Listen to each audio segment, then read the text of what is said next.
언더 디프런트 폴리시 프레임웍스 인 디스 섹션 위 무슨 책 보고 계신 거예요?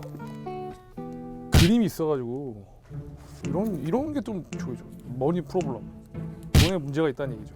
일본어 책도 있어요. 이게 또 새로네. 일본어 원래 새로워. 지난주에 네. 우리 금리에 대해서 공부했는데 어떠셨어요?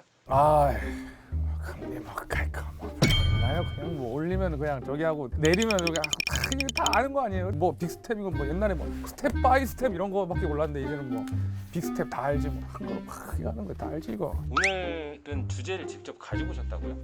예. 요즘 그 돈 좀 굴린다는 사람들이 채권 많이 한다 그러길래 저도 좀 채권에다 돈을 묻어볼까 했는데 그냥 하는 것보다는 일단 답정너지만 한번 물어보고 돌다리도 두들겨보고 건너라고 하니까 또 괜찮아요? 이렇게 딱 하려고 지금 준비를 좀 해왔어요. 금융시장 화폐 통화 이런 게 채권이랑 좀 관련이 있나? 이거 미리 좀 예습을 하고 가고 싶은데 여기 아래쪽인가? 여기 근처 같은데. 깜짝이야. 제가 여기 왜 다 이렇게 나와? 선생님 되세요? 네. 나와요. 선생님 왜 위험 있게 이렇게 나와야지 거기서 그러고 있어요.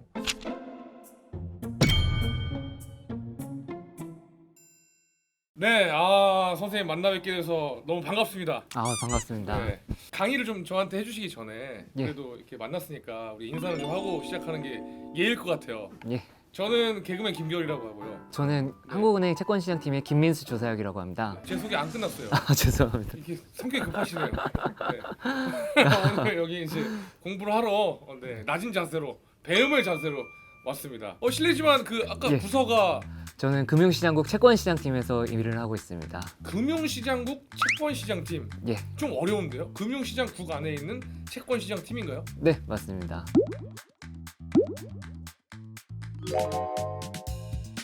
어떤 업무를 하는 팀이에요? 저희 채권시장 팀 같은 경우는 국고채나 아니면 회사채 같은 금리를 모니터링하는 업무를 주로 하고 있습니다. 네네. 이 금리가 경제에서 굉장히 중요하기 때문에 적절한 조치를 취할 수 있도록 항상 모니터링하고 분석하는 그런 팀이라고 생각하시면 됩니다. 보통 모니터링하는 팀들이 좀 많이 쉬는 시간이 많던데 모니터하면 되니까? 채권 금리 갑자기 막 물컥하시는데? 모니터하면 되는 거 아니야 그냥 모니터? 그렇게 생각하실 수 있겠지만 채권 금리가 거의 시시각각으로 변하기 때문에 저희는 항상 그런 채권 금리를 모니터링하고 매일같이 팔로우업 해야 되기 때문에 항상 바쁜 팀이라고 생각하시면 될 것 같아요. 저도 근데 궁금한 게 있어요. 네. 금리를 모니터링하는데 금리를 한국은행에서 정하는 거 아닙니까? 근데 한국은행 내에서 그걸 모니터링한다고요? 기준금리 같은 경우는 우리 한국은행에서 정하게 되지만 국고채 금리나 회사채 금리 같은 경우는 시장 참가자들의 거래 금리에 따라서 변동하게 됩니다. 그렇기 때문에 기준금리 외의 금리들을 저희가 항상 모니터링하고 있습니다. 모니터링에서 뭐 이상 징후가 발견됐다. 그럼 어떤 조치를 취하시나요? 가서 뭐 꿀밤 때리거나 그러진 않는 거죠? 그렇지는 않죠. 또 개인적으로 궁금한 거 좀 질문을 해봐도 되나요? 네, 질문하세요. 한국은행 직원들은 어디다 저금해요? 한국은행에서 받아줘요? 안 받아줘요? 한국은행에서는 개인의 예금을 받아주진 않고 그래서 직원들은 좀 이렇게 해주는 거 없어요?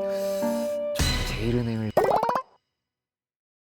공포영화, 멜로영화 하나 둘셋 공포영화, 등산 서핑 하나 둘셋 서핑, 타이어족 근로소득 하나 둘셋 근로소득. 영어를 했잖아 아니지 잘 맞네요. 더 없나요? 다 맞는데? 주식 채권 하나 둘셋 채권. 마지막에 역시 본인의 업무를 이렇게 그렇죠. 네. 채권시장팀인데. 네, 그래서 오늘 배워볼 주제가 바로 채권인 거죠? 예, 맞습니다. 네, 이렇게 또 자연스럽게 넘어가네요. 기열 씨는 채권이 무엇이라고 생각하시나요? 채권이 제가 정확히는 모르는데 그 회사가 대출을 받아가지고 하는 경우도 있는데 예. 대출 말고 나중에 얼마를 더 얹어서 줄 테니 차용증 같은 거 이렇게 써주는 그런 개념 아닌가요? 잘 알고 계시네요. 맞나요? 채권은 정부나 공공기관, 주식회사들이 필요한 자금을 조달하기 위해서 발행하는 차용 증서라고 보시면 됩니다. 채권을 아무나 쉽게 발행할 수는 없습니다. 정부는 국회의 동의를 받아서 채권을 발행할 수 있고 기업 역시 일정 요건을 갖추어서 금융당국의 신고를 통해서 채권을 발행하는 등 절차가 다소 까다롭습니다. 아무나 막 발행할 수 있는 건 아니군요. 채권의 종류는 어떤 게 있나요? 채권의 종류는 굉장히 다양합니다. 발행 주체가 누구냐에 따라서 채권의 종류를 구분하는데요. 크게 국채와 공채, 금융채, 회사채 등이 있습니다. 국채는 한 국가의 중앙 정부가 발행하는 채권으로 나라가 망하지 않는 한 절대 떼일 일이 없으니 완전하고 그 대신에 금리가 낮은 채권입니다. 공채는 지방자치단체가 발행하는 지방채, 그리고 한전이나 도로공사 같은 공공기관이 발행하는 특수채로 구성되어 있습니다. 금융채는 은행이나 카드사가 발행한 채권이고, 회사채는 주식회사 같은 일반 회사들이 발행하는 채권입니다. 기열 씨는 채권을 실물로 보신 적이 있으신가요? 증권도 그렇고 실물로 본 적이 없어요. 채권은 더 본 적이 없어요. 채권은 이렇게 생겼다고 합니다. 아니 잠깐만요. 아니 이렇게 생겼다고 합니다 하면 안 되고 관련된 일을 하시잖아요. 아, 요즘 채권 같은 경우는 전부 네. 다 전자적으로 발행되고 네. 전자적으로 사고 팔기 때문에 저도 볼 기회는 오늘이 처음이긴 한데 그래도 채권을 한번 보면서 조금 더 설명을 드리려고 합니다. 알겠습니다. 네, 이거는 한국은행에서 발행한 통화안정증권인데요. 네네. 발행일과 매출일. 매출일 같은 경우는 채권이 정확히 판매되는 날입니다. 발행은 6월 10일이지만 통합 발행이라고 해서 국고채 같은 경우는 6월 10일자에 발행되는 채권을 몇 달에 걸쳐서 나눠서 발행을 하기 때문에 같은 발행일의 채권이지만 매출일은 각각 다를 수가 있습니다. 상환일은 이 채권의 만기일로서 이 일자에 한국은행이 1억 원을 채권을 가지고 있는 사람에게 주겠다는 그런 의미라고 보시면 됩니다. 할인율 연 몇 프로 이건 비어 있는데 이건 어떤 뜻이죠? 할인율 같은 경우는 1억 원에서 3% 정도의 할인이 된다고 하면은 9,700만 원 정도에 발행되는 금리라고 생각하시면 됩니다. 주식보다 나은 점이 있나요? 주식을 발행하지 않는 정부나 공공기관에 투자를 할 수 있는 점도 큰 이점이고, 주식 같은 경우는 원금에 비해 손실을 입을 수 있는 그런 우려가 있지만 리스크가 있죠. 회사채 같은 경우는 회사가 망하지 않는 이상 원금을 돌려받을 수 있기 때문에 보다 안전한 투자 자산이라고 생각하시면 됩니다. 또 다른 장점으로는 원금과 이자를 언제 지급받을 수 있는지 명확히 알 수 있는 장점이 있습니다. 개인들도 10,000원 전후에 소액으로도 투자할 수 있기 때문에 개인도 최근에는 접근이 많이 쉬워졌습니다.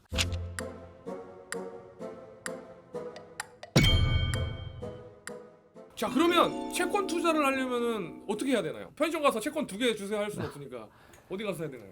네, 채권에는 장내 채권과 장외 채권이 있습니다. 네. 우선 장내 채권은 한국거래소에 상장된 채권으로 모든 증권사에서 사고 팔 수 있습니다. 맞아요. 장외 채권 같은 경우는 증권사가 매입한 후에 투자자들에게 파는 채권으로 증권사별로 사고 팔 수 있는 채권이 다릅니다. 어쨌든 증권사가 있어야 되는 거네요.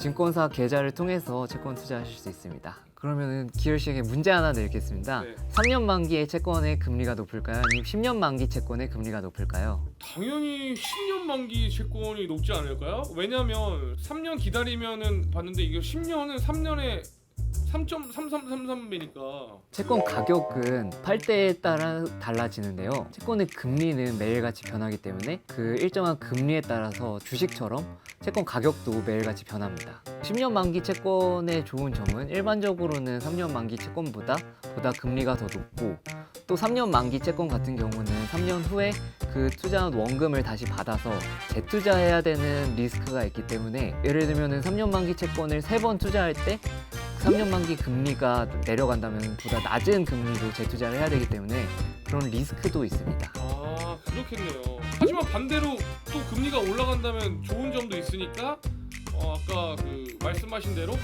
10년 만기 채권이 더 높은 수익을 가져다 주는 건 아니다. 변동성이 있다. 그 얘기네요.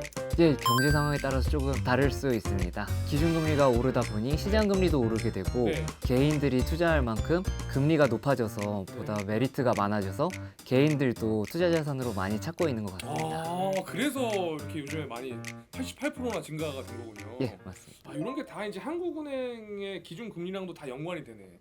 은행 예금하고 그렇게 다른 것 같지가 않아요. 왜냐하면 은행 예금도 저금리 시대에는 사실 예금을 자유적금으로 넣어놓으면 이자 거의 없다고 봐야 되잖아요. 근데 은행 적금도 이렇게 한 3년 만기 이렇게 상품을 이렇게 묶어놓으면 어느 정도 확정 그 이자를 준단 말이에요. 그거랑 똑같은데 굳이 채권을 살 필요가 있을까요? 예금은 중도 해지를 하면은 손해를 일정 부분 감수해야 되지만, 네. 채권은 시장을 통해서 판매할 수 있기 때문에 매매 가격에 따라서 차익 손익이 있을 수는 있겠지만 어느 정도 덜 손해를 볼 수 있다고 생각하시면 됩니다. 아 중간에 돈이 좀 필요하면 다른 사람한테 양도를 해도 되고 예. 뭐 그런 거라는 말씀이죠. 네, 맞습니다. 채권 같은 경우는 시장 가격에 따라서 판매할 수 있기 때문에 차익이 발생하기도 합니다. 그래서 오히려 더 오히려 높은 더, 가격으로 네. 판매할 수도 있고 그런 이점이 있습니다. 근데 이제 예금자 보호법이라고 해서 은행에 예금을 넣어놨는데 은행이 갑자기 뭐 파산한다거나 무슨 일이 있어도 예금자 보호법에 의해서 5천만 원까지는 이제 보장을 해주잖아요. 채권도 그런 게 있나요? 채권도 엄연한 투자 상품이기 때문에 예금자 보호를 받지는 않습니다. 채권 발행자의 채무 불이행 가능성이 있기 때문에 채권 투자 전에 항상 채권 발행자의 신용도 체크가 필요합니다. 오늘 다양한 채권의 종류에 대해 배워보았는데요. 네. 오늘 이야기가 나왔던 채권의 종류를 설명해 주세요. 나 근데 솔직히 이거 뭐냐면 제가 똑똑한 건 절대 아니거든요. 근데 기억이 되게 잘 나요. 국채는 나라에서 발행을 하는 거고요. 공채는 공공기관에서 발행을 하는 거고, 금융채는 은행권 금융기관에서 발행을 하는 거고, 회사채는 회사에서 발행하는 채권입니다. 한국은행에서 발행하는 채권도 하나 있는데 그 부분도 설명해 주시겠어요? 한국은행에서 발행하는 거는 그 물가 안정. 자, 틀린 걸로 하고 네. 한국은행 채권의 이름은 통화안정증권입니다. 이걸 안 알려줬잖아요. 와, 이거 진짜 웃기네. 아 여기 안 알려줬어요. 여기도 적혀 있는 어디 있어요? 통화안정증권. 진짜 억울하네.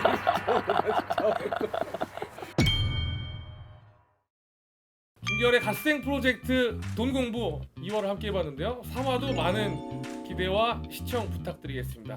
감사합니다. 에이 나도 한대 때려야지. 아 진짜 어려워. 어려워.